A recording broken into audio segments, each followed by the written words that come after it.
ಯಾವ ಕಾರಣಕ್ಕೆ ಬಂದೆ ಅಂತ ನನ್ನ ಕೇಳಿದ್ರೆ ಏನಾಗುತ್ತೆ? ಸಿದ್ದರಾಮಯ್ಯನವ್ರನ್ನ, ಕೃಷ್ಣ ಬೈರೇಗೌಡರನ್ನ, ಪೊನ್ನಣ್ಣವ್ರನ್ನ ಕೇಳಿದ್ರೆ ಹೇಳ್ತಾರಪ್ಪ. ಸಿದ್ದರಾಮಯ್ಯವ್ರು ಕೇಳಿದ್ರೆ ಹೇಳ್ತಾರೆ ಯಾವ ಕಾರಣಕ್ಕೆ ಕುಮಾರಸ್ವಾಮಿ ಇವತ್ತು ಬಂದವನೇ ಅಂತೇಳಿ. ನೀವು ನನ್ನ ಕೇಳಿದ್ರೆ ಏನಾಗುತ್ತೆ? ಇಲ್ಲಿ ಇರಲಿ, ಅದು ಆಮೇಲೆ ಮಾತಾಡೋಣ.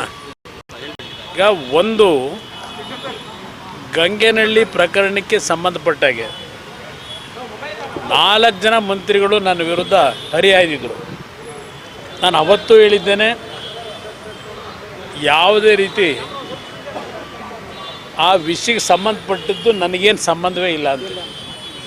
ಆದರೂ ಹಲವಾರು ರೀತಿ ಲಘುವಾಗಿ ಮಾತಾಡಿರೋದು ಗಮನಿಸಿದ್ದೇನೆ ಪ್ರಚಾರಕ್ಕೆ.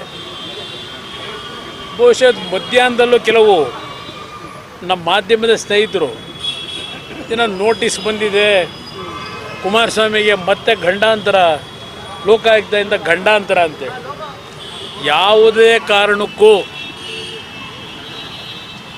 ಕುಮಾರಸ್ವಾಮಿಗೆ ಯಾವುದೇ ಗಂಡಾಂತರ ಬರ್ತಕ್ಕಂಥ ಕೆಲಸ ಅಧಿಕಾರದಲ್ಲಿದ್ದಾಗ ಕಾನೂನು ಬಾಹಿರವಾಗಿ ಮಾಡ್ತಕ್ಕಂಥವನಲ್ಲ ನಾನು. ಎಂದೂ ಸಹ ಈ ಸರ್ಕಾರದಲ್ಲಿ ನನ್ನನ್ನು ಏನೂ ಮಾಡಲಿಕ್ಕೆ ಸಾಧ್ಯ ಇಲ್ಲ.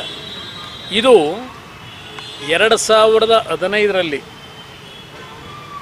ಯಾವ ಸಿದ್ದರಾಮಯ್ಯನವರ ಸರ್ಕಾರ ನಡೀತಾ ಇತ್ತು, ಆ ಸರ್ಕಾರದ ವಿರುದ್ಧ ಅವತ್ತೂ ಸಹ ನಾನು ವಿರೋಧ ಪಕ್ಷದ ಶಾಸಕನಾಗಿ ಸರ್ಕಾರದ ಹಲವಾರು ಪ್ರಕರಣಗಳನ್ನು ಮುಜುಗರ ಉಂಟು ಮಾಡ್ತಕ್ಕಂಥ ಒಂದು ಪ್ರಸ್ತಾವನೆಗಳನ್ನೇನು ಮಾಡ್ತಾ ಇದ್ದೆ. ಅವತ್ತು ಈ ಕೇಸನ್ನು ಹಾಕ್ಸಿರ್ತಕ್ಕಂಥದ್ದು 2015ರಲ್ಲಿ. ಇವತ್ತು 2024.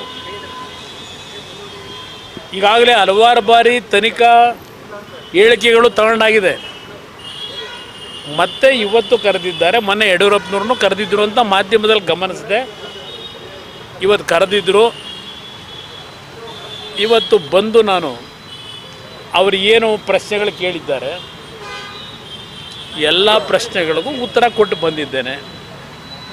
ಇನ್ನು ಉಳಿದ ತನಿಖೆಗಳು ಮುಂದುವರಿಸ್ಕೋದ್ರಲ್ಲಿ ತನಿಖೆಯಲ್ಲಿ ಮುಂದುವರಿಸಿ ಏನೇನು ಕಾನೂನು ವ್ಯಾಪ್ತಿಯೊಳಗೆ ಕ್ರಮ ತೆಗೆದುಕೋಬೋದು, ತಗೊಳ್ತಕ್ಕಂಥದ್ದಕ್ಕೆ ಈ ಸರ್ಕಾರ ಮುಕ್ತವಾಗಿದೆ. ಸರ್, ಆಗಲೂ 2014ರಲ್ಲಿ ಇದೇ ಸರ್ಕಾರ ಇದ್ದಿದ್ದು, ಈಗಲೂ ಇದೇ ಸರ್ಕಾರ ಇದೆ. ಸಚಿವರು ತಕ್ಷಣ ಬಂದು ಪತ್ರಿಕಾಗೋಷ್ಠಿನ ಮಾಡ್ತಾರೆ, ಮಾಡಿ ಕುಮಾರಸ್ವಾಮಿ ಅವರ ಹೆಸರನ್ನ ನೋಡಿ. ನನ್ನ ಬಗ್ಗೆ ಏನು ಹೇಳಿಕೆಗಳು ಕೊಟ್ಟರಲ್ಲ, ಅವರೆಲ್ಲ ಮಹಾನುಭಾವರು ನನ್ನ ಮಂತ್ರಿಮಂಡಲದಲ್ಲೇ ಇದ್ದಾರಲ್ಲ. ಕಾಂಗ್ರೆಸ್ನವರೇ ಬಂದು ನಾನು ಮುಖ್ಯಮಂತ್ರಿ ಮಾಡ್ಕೊಂಡು ಕೂರಿಸ್ಕೊಂಡಿದ್ರಲ್ಲ 2018ರಲ್ಲಿ. 2015ರಲ್ಲಿ ನನ್ನ ಮೇಲೆ ಕೇಸ್ ಇವರೇ ಹಾಕ್ಸಿದ್ದಲ್ವೇ? ಯಾವ ಮುಖ ಇಟ್ಕೊಂಡು ನಾನು ಮುಖ್ಯಮಂತ್ರಿ ಮಾಡ್ಕೊಂಡಿದ್ರು ಇವರು? ಕೃಷ್ಣ ಬೈರೇಗೌಡರಿಗೆ ಅವತ್ತು ಗೊತ್ತಾಯಿಲ್ಲ ನಾನು ಮಂತ್ರಿಮಂಡಲದಲ್ಲಿ ಮಂತ್ರಿ ಆಗಲಿಕ್ಕೆ. ಯಾಕೆ ಒಪ್ಪಿಗೆ ಕೊಟ್ಟರು? ನಾನು ಇಂಥ ಅಪರಾಧ ಮಾಡಿದರೆ ಅವತ್ತು ನನ್ನ ಮಂತ್ರಿಮಂಡಲಕ್ಕೆ ಯಾಕೆ ಸೇರ್ಕೊಂಡಿದ್ರು ಅವರು? ಅವತ್ತು ಕುಮಾರಸ್ವಾಮಿ ಕೆಟ್ಟವನಿರಲಿಲ್ಲ ಅಲ್ವಾ? ಕುಮಾರಸ್ವಾಮಿ ಕೆಟ್ಟವನಿರಲಿಲ್ಲ. ಕುಮಾರಸ್ವಾಮಿ ಕಾನೂನು ಬಾಹಿರ ಚಟುವಟಿಕೆ ಮಾಡಿರಲಿಲ್ಲ. ಅವತ್ತು ನಾನು ಮಂತ್ರಿಮಂಡಲಕ್ಕೆ ಬಂದಾಗ ನಾಳೆಯ ದಿನ ಈ ಸರ್ಕಾರ, ನಾನು ಬೆಳಗ್ಗೆನೂ ಗಮನಿಸಿದ್ದೇನೆ ಮುಖ್ಯಮಂತ್ರಿಗಳ ಹೇಳಿಕೆನ,